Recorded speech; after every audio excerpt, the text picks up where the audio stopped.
Morning વિદ્યાર્થી મિત્રો, ગઈ કાલે લેક્ચરમાં આપણે બંધારણના મૂળભૂત લક્ષણો પૈકી જે મહત્વના 4 લક્ષણો છે, પહેલા 4 લક્ષણોનો અભ્યાસ કરેલો.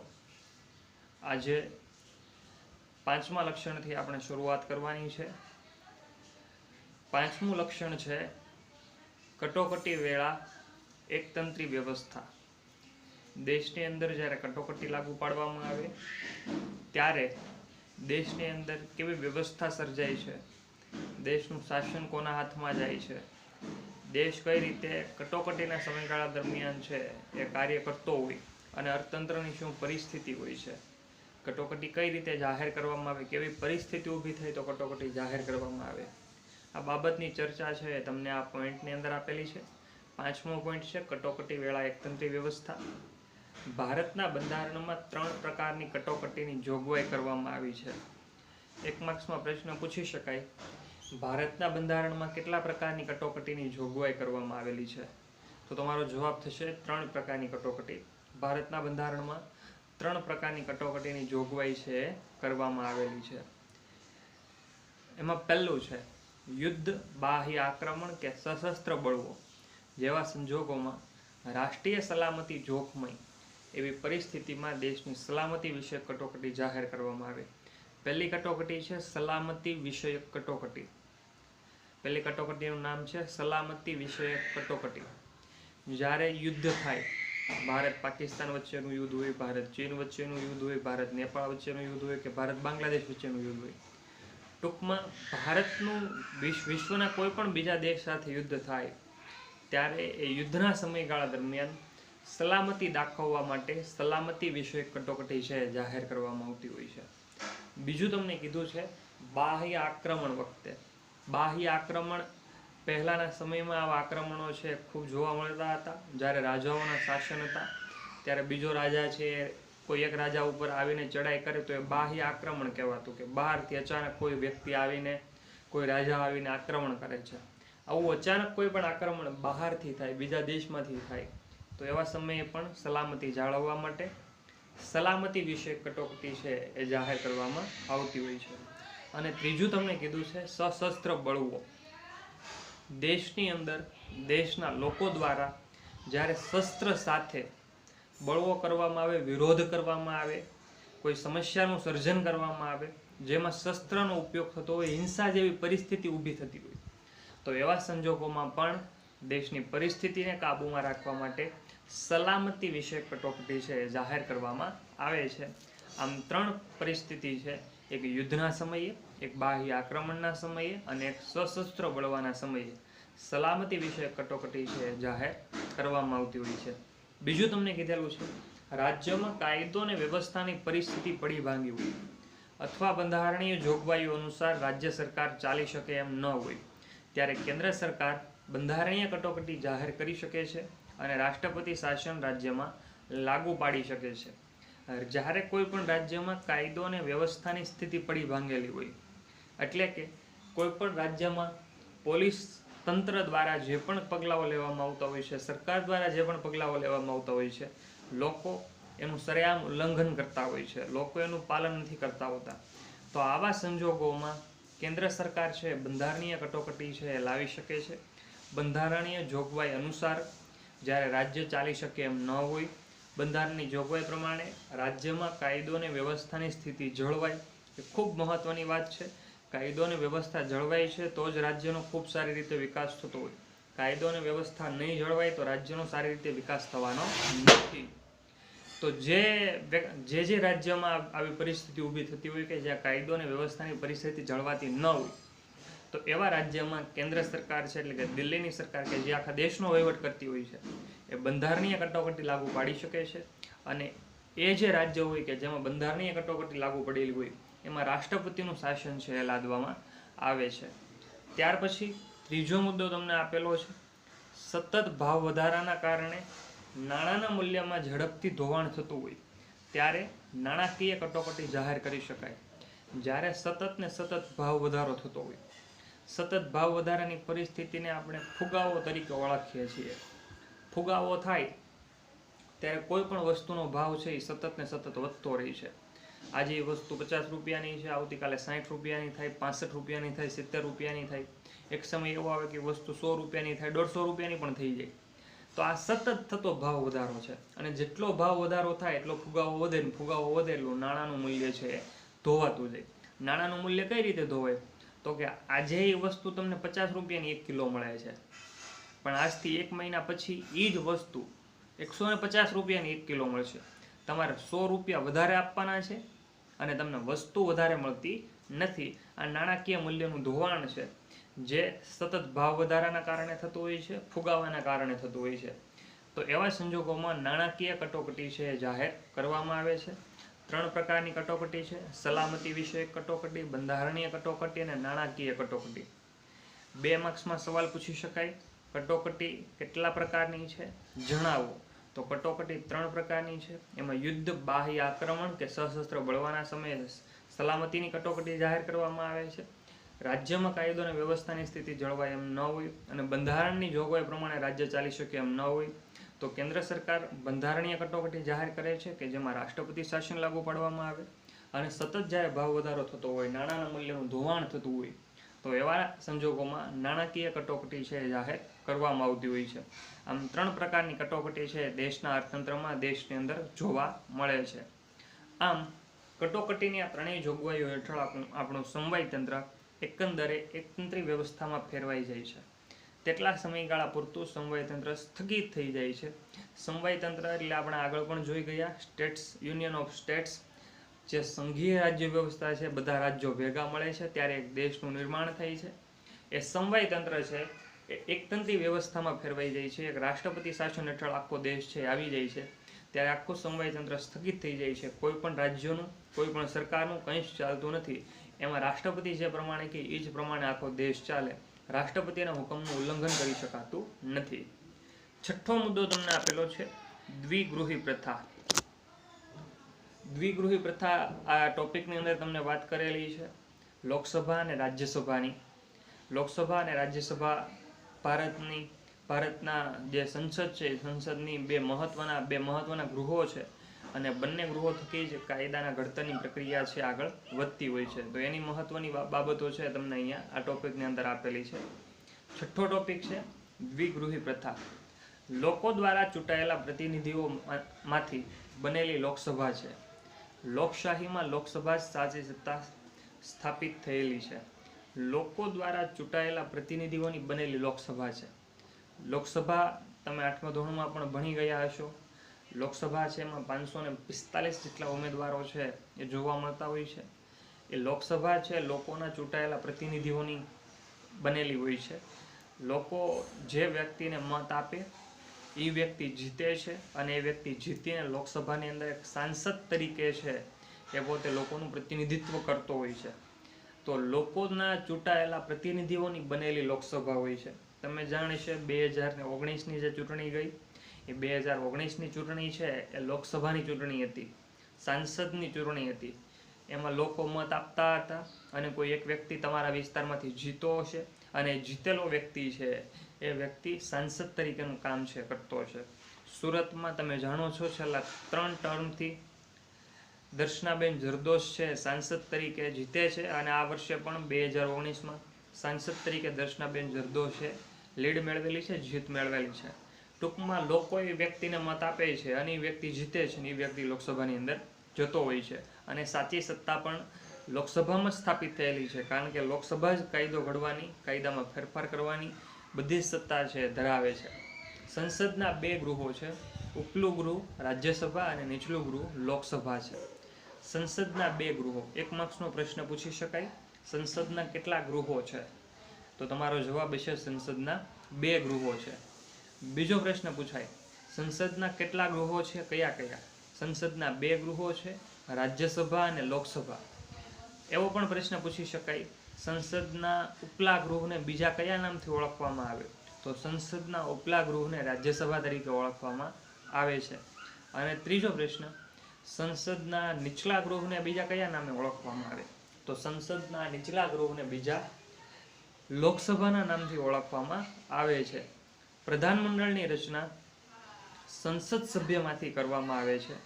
પ્રધાનમંડળ સંસદને જવાબદાર છે. પ્રધાનમંડળની જે રચના થાય, વડાપ્રધાન અને એની સાથે કાર્ય કરતું પ્રધાનમંડળ, એની જ્યારે રચના કરવામાં આવે છે તો એ સંસદના સભ્યોમાંથી કરવામાં આવતી રચના છે. જે વ્યક્તિ જીતેલો હોય, જીતેલા વ્યક્તિમાંથી અમુક વ્યક્તિને પસંદ કરીને સંસદ સભ્ય એમાંથી અમુક વ્યક્તિને પસંદ કરીને આખું પ્રધાનમંડળ છે રચાય છે. અને પ્રધાનમંડળ સંસદને જવાબદાર હોય છે. પ્રધાનમંડળે સંસદને અનુસરીને જ બધા કામ કરવાના હોય છે.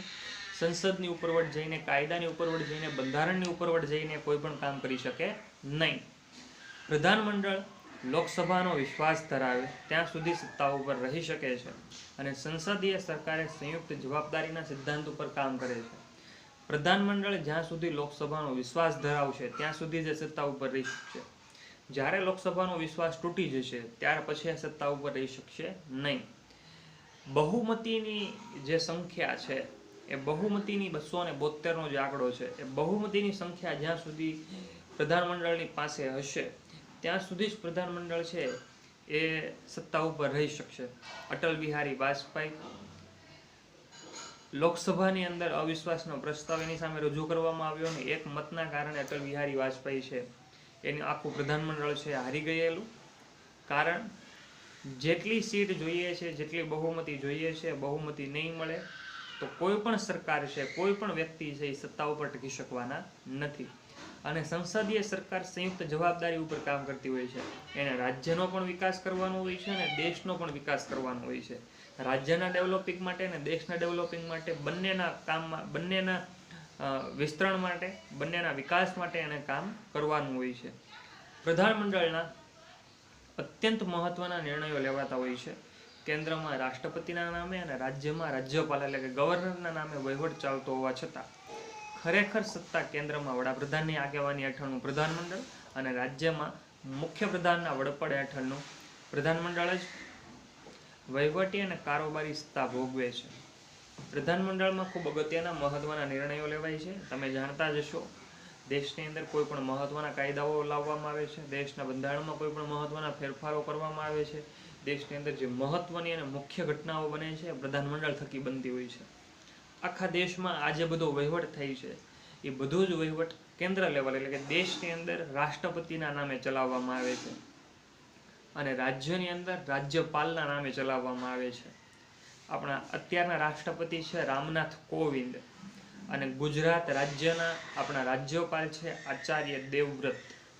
આપણા અત્યારના રાષ્ટ્રપતિ છે રામનાથ કોવિંદ અને ગુજરાતના અત્યારના રાજ્યપાલ છે આચાર્ય દેવવ્રત. કેન્દ્રની અંદર દિલ્હીમાં જે બધો વહીવટ થાય છે, દેશની અંદર જે વહીવટ થાય છે એ રાષ્ટ્રપતિના નામે વહીવટ થતો હોય અને રાજ્યની અંદર જે વહીવટ થાય છે એ બધો જ વહીવટ રાજ્યપાલના નામે થતો હોય છે. છતાં પણ બધી સાચી સત્તા, નિર્ણયો લેવાની સત્તા, વહીવટ કરવાની સત્તા, કારોબારીને લગતી બધી સત્તા ખરેખર વડાપ્રધાન અને એના પ્રધાનમંડળ પાસે હોય છે દેશની અંદર, અને રાજ્યની અંદર મુખ્યમંત્રી અને મુખ્યમંત્રીના પ્રધાનમંડળ પાસે હોય છે. રાજ્યનું પ્રધાનમંડળ રાજ્યની વિધાનસભાને જવાબદાર હોય છે. રાજ્યનું જે પ્રધાનમંડળ હોય છે વિધાનસભાને જવાબદાર છે. તમે જાણતા હશો 2017ની જે ચૂંટણી ગઈ એ વિધાનસભાની ચૂંટણી હતી, જે ખાલી ગુજરાત પૂરતી જ મર્યાદિત હોય. ગુજરાતની બહારની ચૂંટણીને કોઈ લેવા દેવા હોતી નથી. એ ગુજરાત પૂરતી મર્યાદિત હોય છે. એટલે ગુજરાતનું જે પ્રધાનમંડળ છે એ ગુજરાત પૂરતું કામ કરે છે, ગુજરાતની વિધાનસભાને લગતું કામ કરે છે. ગુજરાતની બહારના કોઈ પણ નિર્ણય ગુજરાતનું પ્રધાનમંડળ કે ગુજરાતના નેતા કરી શકતા નથી. લોકસભા એ કાયમી ગૃહ નથી, તેની મુદત 5 વર્ષની હોય છે. લોકસભા એ કાયમી ગૃહ નથી, એની મુદત 5 વર્ષની હોય. 2019ની ચૂંટણી એ લોકસભાની ચૂંટણી હતી.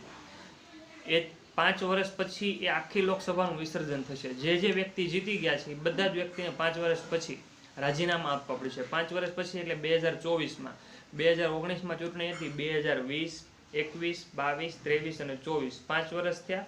5 વર્ષ પછી 2024માં એ બધા વ્યક્તિએ રાજીનામા આપી દેવાના. એમાંનો એક પણ વ્યક્તિ ત્યાર પછી નેતા તરીકેના પદ ઉપર ન રહી શકે. હા, એક કન્ડિશન છે કે એ રાજીનામું આપે, ફરીથી ફોર્મ ભરે, ફરીથી ચૂંટણી લડે, ફરીથી જીતી જાય તો પછી પાછો નેતા બની શકે. પણ એ કાયમી ગૃહ નથી. કાયમી ગૃહ નથી એટલે કાયમના માટે એમાં એમાં રહી શકવાના નથી કે ભાઈ 5 વર્ષ પૂરા થયા તોય રાજીનામું ન આપે, 10 વર્ષ પૂરા થાય તોય રાજીનામું ન આપે. આવું એમાં બનતું નથી. કોઈ પણ વ્યક્તિ જીતે એટલે 5 વર્ષ જ સત્તા ઉપર રહી શકે.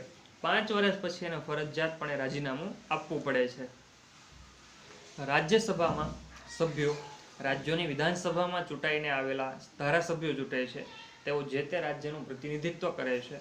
રાજ્યસભાના જે સભ્યો છે એ રાજ્યની વિધાનસભામાંથી ચૂંટાઈને ગયેલા જે વ્યક્તિઓ છે એના દ્વારા પસંદ કરવામાં આવે છે અને જે તે રાજ્યનું પ્રતિનિધિત્વ કરતા હોય છે. ગુજરાત રાજ્યમાંથી રાજ્યસભાના સભ્યો છે એ દિલ્હીમાં જતા હોય છે અને એ લોકોની ચૂંટણી છે લોકો દ્વારા નથી કરવામાં આવતી. લોકોએ જે વિધાનસભાના સભ્યોને પસંદ કરેલા હોય, જે એમએલએને પસંદ કરેલા હોય એના દ્વારા એ ચૂંટણી છે કરવામાં આવે છે. અને જે રાજ્યસભાના સભ્યો છે જે ગુજરાતમાંથી દિલ્હીમાં જાય છે એ ગુજરાત રાજ્યનું પ્રતિનિધિત્વ કરે છે. ગુજરાત રાજ્યના સવાલો છે એ સરકાર સામે રજૂ કરે અને ત્યાંથી એનું હલ લાવીને ગુજરાતના વિકાસ માટેનું કામ છે એ કરતા હોય છે. રાજ્યસભામાં વિવિધ ક્ષેત્રના નિષ્ણાંત અનુભવી એવી 12 વ્યક્તિઓની સભ્ય તરીકે પસંદગી રાષ્ટ્રપતિ કરે છે. અલગ અલગ ક્ષેત્રના નિષ્ણાંત તજજ્ઞ વ્યક્તિઓ અનુભવી એવા 12 વ્યક્તિઓની પસંદગી છે રાષ્ટ્રપતિ દ્વારા રાજ્યસભામાં કરવામાં આવે.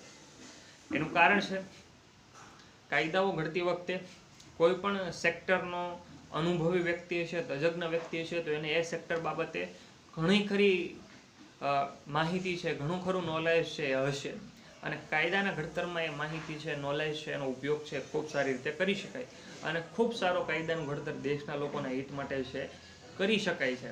માટે આવા 12 વ્યક્તિની પસંદગી છે રાષ્ટ્રપતિ દ્વારા કરવામાં આવે છે. જે વ્યક્તિ અલગ અલગ ક્ષેત્રના નિષ્ણાંત હોય છે, અલગ અલગ ક્ષેત્રોમાં પોતાનું જ્ઞાન ધરાવતા હોય, અલગ અલગ ક્ષેત્રના પોતે અનુભવી હોય, આવા 12 વ્યક્તિની પસંદગી છે રાષ્ટ્રપતિ દ્વારા થતી હોય છે.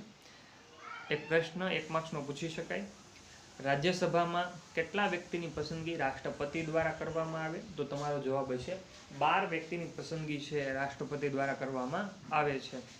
રાજ્યસભા એ કાયમી ગૃહ છે. તેના 1/3 સભ્યો દર 2 વર્ષે નિવૃત્ત થાય છે અને તેટલા જ સભ્યો ફરીથી ચૂંટાવાને પાત્ર છે.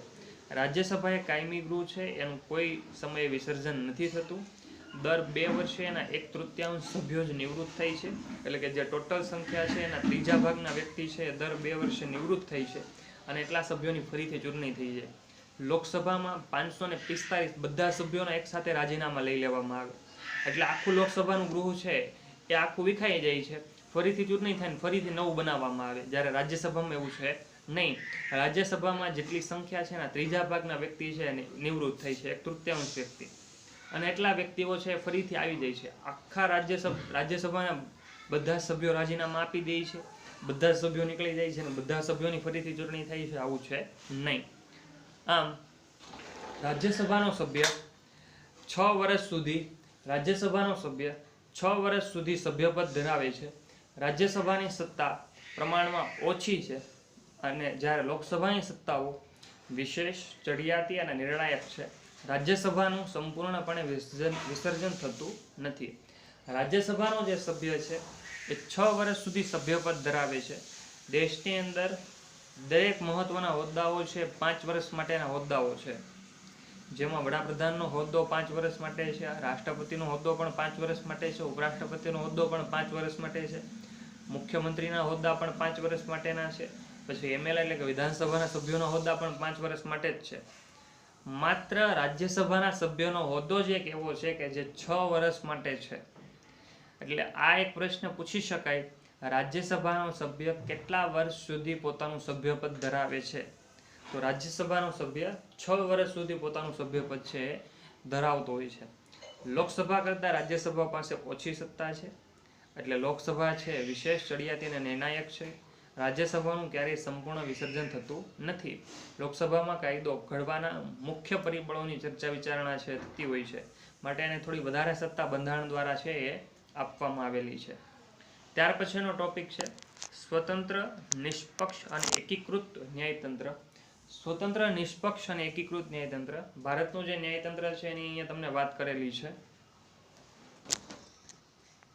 ન્યાયતંત્ર છે સ્વતંત્ર, નિષ્પક્ષ અને એકીકૃત છે એની તમને અહીંયા વાત કરેલી છે. બંધારણીય જોગવાઈ અનુસાર ભારતમાં સળંગ, સ્વતંત્ર, નિષ્પક્ષ અને એકસૂત્રી ન્યાયતંત્રની સ્થાપના છે કરવામાં આવેલી છે, જેની ટોચે સર્વોચ્ચ અદાલત, મધ્યમાં એટલે કે રાજ્ય કક્ષાએ વડી અદાલત, નીચે જિલ્લા કક્ષાની અને તાબાની અદાલતો ઉપરાંત વિશેષ અદાલતો હોય છે. બંધારણીય જોગવાઈ અનુસાર ભારતનું ન્યાયતંત્ર છે સળંગ ન્યાયતંત્ર, સ્વતંત્ર ન્યાયતંત્ર, નિષ્પક્ષ ન્યાયતંત્ર અને એકસૂત્રીય ન્યાયતંત્ર છે. તમે જાણતા હશો ભારતમાં નીચેના તબક્કે સૌપ્રથમ તાલુકા અદાલત છે, ત્યાર પછી ઉપરના તબક્કે જિલ્લા અદાલત, એની ઉપરના તબક્કે વડી અદાલત અને એની ઉપરના તબક્કે છે એ સર્વોચ્ચ અદાલત છે કામગીરી બજાવે છે. અહીંયા પણ તમને એ જ વાત કરેલી છે. ટોચ ઉપર સૌથી ઉપર સર્વોચ્ચ અદાલત છે કે જે દેશની અંદર એક જ આવેલી હોય છે. સર્વોચ્ચ અદાલત અત્યારે દિલ્હીમાં આવેલી છે. એ ટોચની અદાલત છે જેના નિર્ણયો છે દરેક તબક્કે માન્ય રાખવામાં આવે છે. એના નિર્ણયોનું ક્યારેય ઉલ્લંઘન કરી શકાતું નથી. મધ્યમાં દરેક રાજ્યની અંદર વડી અદાલત આવેલી હોય છે. ગુજરાતમાં પણ ગાંધીનગર ખાતે સોલા હાઈવે છે ત્યાં વડી અદાલત આવેલી છે. નીચે જિલ્લા કક્ષાની અદાલત હોય છે. રાજ્યોની અંદર જે દરેક જિલ્લાઓ આવેલા હોય એમાં જિલ્લા અદાલત આવેલી હોય છે. અને એની નીચે તાબાની અદાલતો એટલે કે તાલુકા કક્ષાએ તાલુકા અદાલતો છે એ જોવા મળતી હોય છે. સર્વોચ્ચ અદાલતના ચુકાદા ભારતમાં આવેલ તમામ અદાલતો માટે બંધન કરતા છે. સર્વોચ્ચ અદાલત જે ટોચની અદાલત છે એના ચુકાદા દરેક અદાલતો માટે બંધન કરતા છે. એનો ચુકાદો ક્યારેય કોઈ પણ વ્યક્તિ કોઈ પણ અદાલત છે ફેરવી શકે નહીં. એક માત્ર વ્યક્તિ છે જે રાષ્ટ્રપતિ એ ફાંસી માટેની જે અરજી છે એ ફેરવી શકે છે, એ ચુકાદો છે એ ફેરવી શકે. એની સિવાય કોઈ પણ હોદ્દાવાળો વ્યક્તિ, કોઈ પણ સત્તા ધરાવતો વ્યક્તિ કે કોઈ પણ અદાલત કે કોઈ પણ ન્યાયાધીશ સર્વોચ્ચ અદાલતના ચુકાદામાં ફેરફાર કરી શકતા નથી. સંઘ સરકાર અને રાજ્ય સરકાર વચ્ચે બંધારણીય બાબતો કે કાયદાના અર્થઘટન અંગે વિવાદ થાય તો તેના ઉકેલ માટેની અંતિમ સત્તા સર્વોચ્ચ અદાલતની છે. સંઘ સરકાર એટલે કે કેન્દ્ર સરકાર અને રાજ્ય સરકાર એટલે કે ગુજરાત રાજ્યની સરકાર. કેન્દ્ર સરકાર જે દિલ્હીમાં કામ કરે છે અને આખા દેશનો વહીવટ કરે છે. રાજ્ય સરકાર કે જે રાજ્યમાં કામ કરે છે અને માત્ર રાજ્યનો જ વહીવટ કરે છે. આ બંને વચ્ચે બંધારણીય બાબતો અથવા તો કાયદાના અર્થઘટન અંગે કોઈ પણ વિવાદ થાય તો એના ઉકેલ માટેની અંતિમ સત્તા છે સર્વોચ્ચ અદાલત પાસેની, સર્વોચ્ચ અદાલતની છે. આ બંને વચ્ચે કોઈ પણ સમસ્યા ઊભી થઈ હોય, કોઈ પણ મુશ્કેલી ઊભી થઈ હોય તો એનું નિવારણ કઈ રીતે લાવવું, એનો ઉકેલ કઈ રીતે લાવવો એ સર્વોચ્ચ અદાલત છે નક્કી કરે છે. ન્યાયતંત્ર કારોબારીથી સ્વતંત્ર છે. કારોબારી એટલે કે જે વહીવટીય બાબતો છે, જે પ્રધાનમંડળને લગતી બાબતો છે, એનાથી ન્યાયતંત્ર છે સ્વતંત્ર છે. એની ઉપર કોઈનો પણ ઇજારો નથી, એમાં કોઈ પણ છે દખલગીરી કરી શકતું નથી. બંધારણના રક્ષક અને વાલી તરીકે ન્યાયતંત્ર નાગરિકોના અધિકારોનું રક્ષણ કરે છે. બંધારણનું રક્ષક છે, બંધારણનો વાલી છે અને નાગરિકોના અધિકારોનું રક્ષણ કરે છે. બંધારણનું રક્ષક છે એટલે કોઈ પણ વ્યક્તિના, કોઈ પણ નાગરિકના અધિકારોનું ભંગ થતો હોય, હનન થતું હોય કે નાશ પામતા હોય તો એવા સમયે અદાલત છે વ્યક્તિ પાસે, નાગરિક પાસે ઊભો રહીને એ નાગરિકને ન્યાય આપવાની કામગીરી છે ખૂબ સારી રીતે ભારતમાં પણ બજાવતું જોવા મળે છે. અને આજનો છેલ્લો ટોપિક, 8મો ટોપિક તમને આપેલો છે જેમાં બંધારણમાં સુધારાની વાત કરેલી છે. બંધારણમાં કોઈ પણ પ્રકારનો સુધારો કરવો હોય તો કઈ રીતે સુધારો છે કરી શકાય છે એની તમને અહીંયા વાત કરવામાં આવેલી છે.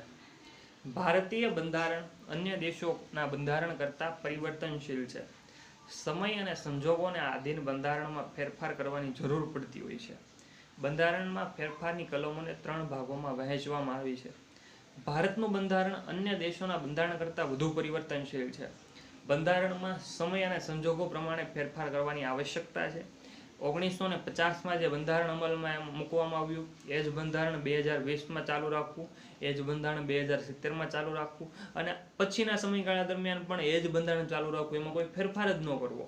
સમય બદલાય છે, ટેકનોલોજી બદલાય છે, લોકોની રહેણી કહેણી બદલાય છે, ભાષામાં પરિવર્તન આવે છે, સંસ્કૃતિમાં પરિવર્તન આવે છે, બોલચાલમાં પરિવર્તન આવે છે, બધી જ બાબતોમાં પરિવર્તન આવે છે. છતાં પણ બંધારણમાં ફેરફાર ન કરવો એ વસ્તુ યોગ્ય છે નહીં. એટલે સમયની સાથે બંધારણ છે એમાં ફેરફાર કરવામાં આવે છે. બધા જ દેશો કરતાં ભારતના બંધારણમાં વધારે પ્રમાણમાં ફેરફારો થતા જોવા મળે છે. એટલે પરિવર્તનશીલ છે, એક જીવંત દસ્તાવેજ છે ભારતનું બંધારણ જોવા મળે છે. 3 કલમો છે એના આધારે બંધારણમાં સુધારો કરવાની જોગવાઈઓ છે કરેલી છે. પહેલી કલમ છે, અમુક જોગવાઈઓમાં સંસદના હાજર અને મત આપતા સભ્યોની સાદી બહુમતીથી સુધારો થઈ શકે. પહેલી જોગવાઈ છે એમાં તમને કીધું છે કે કોઈ નાના એવા ફેરફાર કરવા હોય, કોઈ સામાન્ય ફેરફારો કરવા હોય તો સંસદની અંદર જે સભ્યો હાજર હોય અને મત આપતા સભ્યોની સાદી બહુમતીથી સુધારો થઈ શકે. ધારો કે સંસદમાં હાજર સભ્યોની સંખ્યા 100 છે, તો બહુમતી એટલે 51 સભ્યોની જરૂર પડે. સાદી બહુમતી કહેવાય, એમાં 51 સભ્યોની જરૂર પડે. બહુમતી એટલે અડધા કરતા વધુ, અડધા નહીં, અડધા કરતા વધુ. 100 સભ્યો હાજર છે તો એમાં બહુમતીનો આંકડો 51 આવે. અડધા, તમે 100 ના અડધા કરો તો 50 થાય. 50 છે એ બહુમતી નથી. બહુમતી એટલે અડધા કરતા વધુ, એટલે 51 સભ્યો 100 માંથી હા પાડે તો એ સુધારો છે એ કરી દેવામાં આવે. આ પહેલી જોગવાઈ છે. અમુક સામાન્ય બાબતો હોય, અમુક નોર્મલ બાબતો હોય, જેમાં સંસદમાં હાજર અને મત આપતા સભ્યોની સાદી બહુમતીથી સુધારો કરી શકાય છે.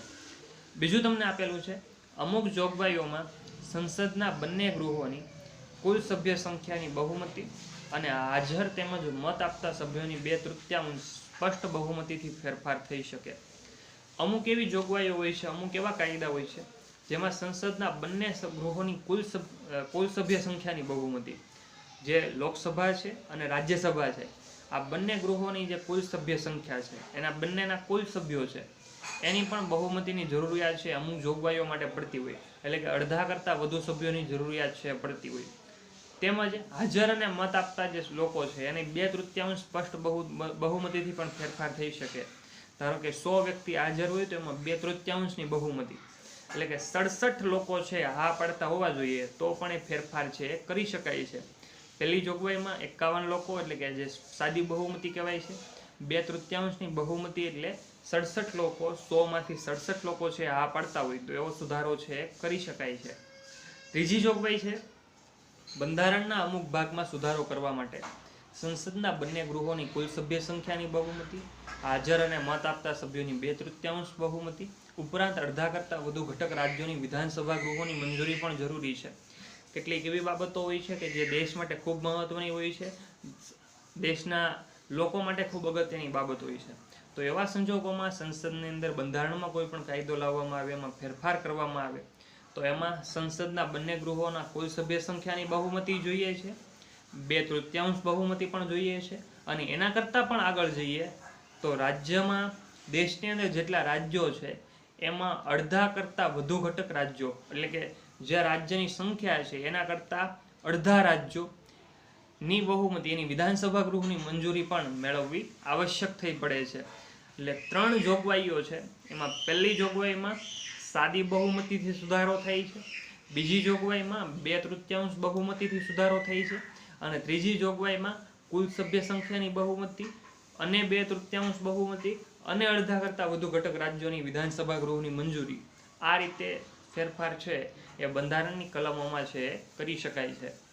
કેન્દ્ર અને રાજ્યોના આંતર સંબંધો કે ઉચ્ચ ન્યાયતંત્રના માળખામાં સુધારો કરવો હોય ત્યારે કુલ રાજ્યોના ઓછામાં ઓછા અડધા રાજ્યોની સંમતિથી કરી શકાય છે. કેન્દ્ર સરકાર અને રાજ્યના આંતર સંબંધો, દિલ્હીની જે સરકાર છે કે જે આખા દેશનો વહીવટ ચલાવે છે, અને ગુજરાતની સરકાર, આ બંને વચ્ચે કોઈ પણ સમસ્યા ઊભી થઈ હોય, મુશ્કેલી ઊભી થઈ હોય તો એવા સંજોગોમાં અડધા કરતાં વધુ ઘટક રાજ્યોની પરમિશન લેવી પડે છે, અને એવો કોઈ પણ સુધારો છે બંધારણની અંદર દાખલ કરી શકાય છે. અને ઉચ્ચ ન્યાયતંત્રના માળખામાં ફેરફાર કરવો હોય, એટલે કે સર્વોચ્ચ અદાલત લેવલે કોઈ પણ ફેરફારો કરવાના હોય તો એવા સંજોગોમાં પણ અડધા કરતાં વધુ ઘટક રાજ્યોની બહુમતી છે આવશ્યક થઈ પડે છે. ન્યાયિક ચુકાદાના આધારે પણ સંસદ દ્વારા બંધારણમાં સુધારો કરવામાં આવે છે. ન્યાયિક ચુકાદા એટલે યોગ્ય ચુકાદાના આધારે પણ જે અદાલત દ્વારા આપવામાં આવેલો ચુકાદો હોય એના દ્વારા પણ સંસદ છે બંધારણમાં સુધારો છે કરી શકે છે. બંધારણના મૂળભૂત માળખામાં ફેરફાર કરી શકાય નહીં. બંધારણનું જે મૂળભૂત માળખું છે એમાં કોઈ ફેરફાર નથી કરી શકાતો. એના પરિશિષ્ટો છે, એના અનુચ્છેદો છે, એમાં જે વર્ણનો કરવામાં આવેલા છે, એમાં જે મૂળભૂત કાયદાઓ લખવામાં આવેલા છે, એમાં કોઈ જ ફેરફાર કરી શકાતો નથી. બંધારણની ઘણી બાબતોમાં સંસદની સાદી બહુમતીથી સુધારો કરી શકાતો હોવાથી બંધારણ સુપરિવર્તન અને લચીલું ગણાય છે. બંધારણમાં ઘણી એવી બાબતો છે કે જેમાં સાદી બહુમતીથી સુધારો થઈ જાય. સાદી બહુમતી એટલે હાજર સભ્યોની અડધાની બહુમતી હોય તો સુધારો થઈ જાય. મેં તમને પહેલાં કીધું એમ 100 વ્યક્તિ હાજર છે, એમાં 51 વ્યક્તિ હા પાડી દે એટલે સુધારો થઈ જાય. તો આ ખૂબ સરળ પ્રક્રિયા છે, આમાં કોઈ જટિલ વસ્તુ જોવા મળતી નથી. તો એટલા અંશે બંધારણ છે સુપરિવર્તનશીલ છે, ઝડપથી ફેરફાર કરી શકાય એવું છે, અને લચીલું છે, સરળતા પણ એમાં છે જોવા મળે છે. પરંતુ કેટલીક બાબતોમાં સાદી બહુમતીથી સુધારો થઈ શકતો નથી. બીજી કેટલીક એવી બાબતો છે કે જેમાં સાદી બહુમતીથી સુધારો નથી થતો. તો એમાં કેવી બહુમતી જોઈએ? તો કે એમાં 2/3 બહુમતી જોઈએ છે, અથવા તો 2/3 અને અડધા કરતાં વધુ ઘટક રાજ્યોની બહુમતી આવશ્યક છે. રાજ્યના અનુમોદન વગર સુધારો શક્ય ન હોવાથી તેટલા અંશે તે દુષ્કર છે. આમ બંનેનું મિશ્રણ ભારતીય બંધારણનું આગવું લક્ષણ છે.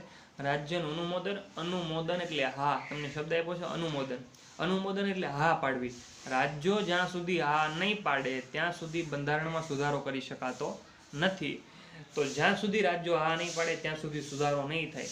તો એટલા અંશે દુષ્કર છે, એટલા અંશેની પ્રોસેસ છે મુશ્કેલ છે, એટલા અંશે એમાં મુશ્કેલી જોવા મળે છે. તો આ વસ્તુ ભારતના બંધારણમાં જોવા મળે છે કે જે બંધારણનું આગવું લક્ષણ છે. એક વસ્તુ એવી છે કે જેમાં તમને ખૂબ સરળતાથી સુધારો કરી શકો, તો બીજી બાજુ એવી છે કે જેમાં તમને સુધારો કરતા છે ખૂબ સમય નીકળી જાય છે. અને આ સરળતા અને આ મુશ્કેલી બંને વસ્તુ ભારતીય બંધારણમાં એકસાથે જોવા મળે છે, જે ભારતના બંધારણનું એક આગવું લક્ષણ છે. આજે એટલું જ. આગળના લેક્ચરમાં આગળ 9માં જે લક્ષણ છે ત્યાંથી શરૂ કરીશું. આગળ જે વસ્તુ કીધેલી છે એકવાર વાંચી જવી, એકવાર એની ઉપર ધ્યાન ફેરવી જવું, જેના કારણે પરીક્ષા સમયે છે બધી જ વસ્તુ છે સરળતાથી તમને યાદ રહી જાય અને ત્યારે ખૂબ વધારે રિવિઝન છે એની જરૂરિયાત ન પડે.